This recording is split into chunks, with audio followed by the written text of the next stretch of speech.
Do you think you will grow? Because that kind of leadership, yung pinapakita mo and pinapractice mo. You can build a team ba? You cannot build a team.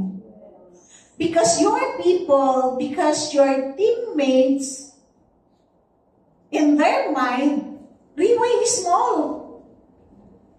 Pero dalhin mo kaya sa LTS. Dalhin mo kaya like sa gala this coming January. Then that person can see how really big Riway is. Right? So,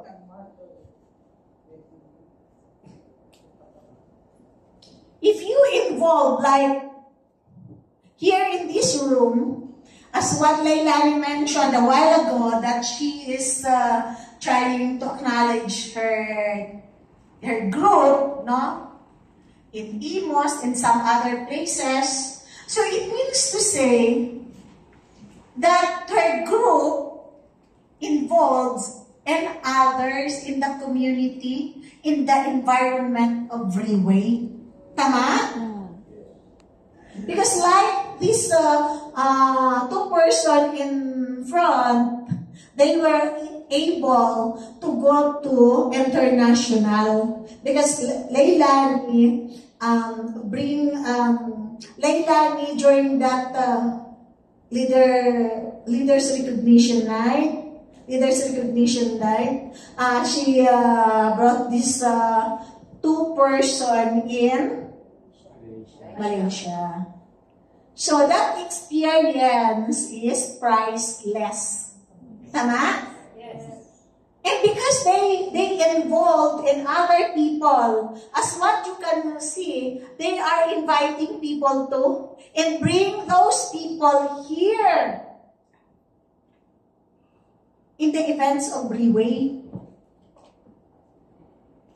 So do you think the group will grow if your people be involved in the environment that we have here in Riway? Yes. Yes. But if your people, ikaw lang ang palaging kasama, there is no team. Ayun o, siya lang mag-isa. But here, you can see that you can develop people, and your people na na-develop can also develop people. So that is a team work. So now, building a team is not a job, no? Is building a team job? No.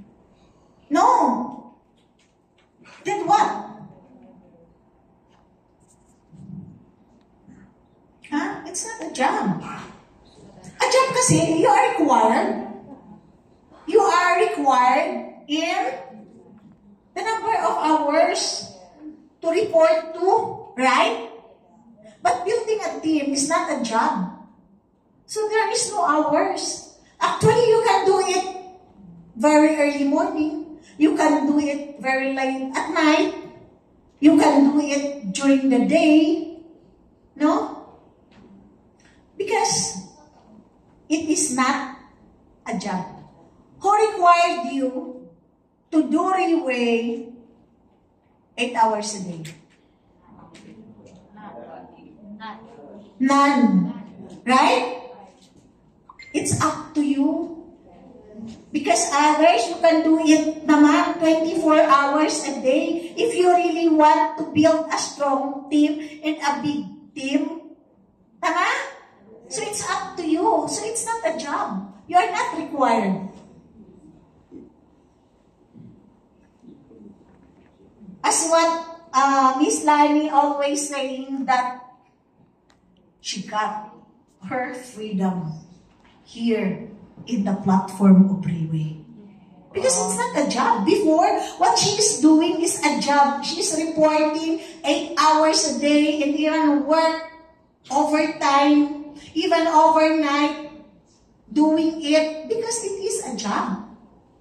But here in three-way, it's not. If you want to challenge yourself, do it 10 hours a day, 16 hours a day. Or if there's a need, you can do it 24 hours a day. You know?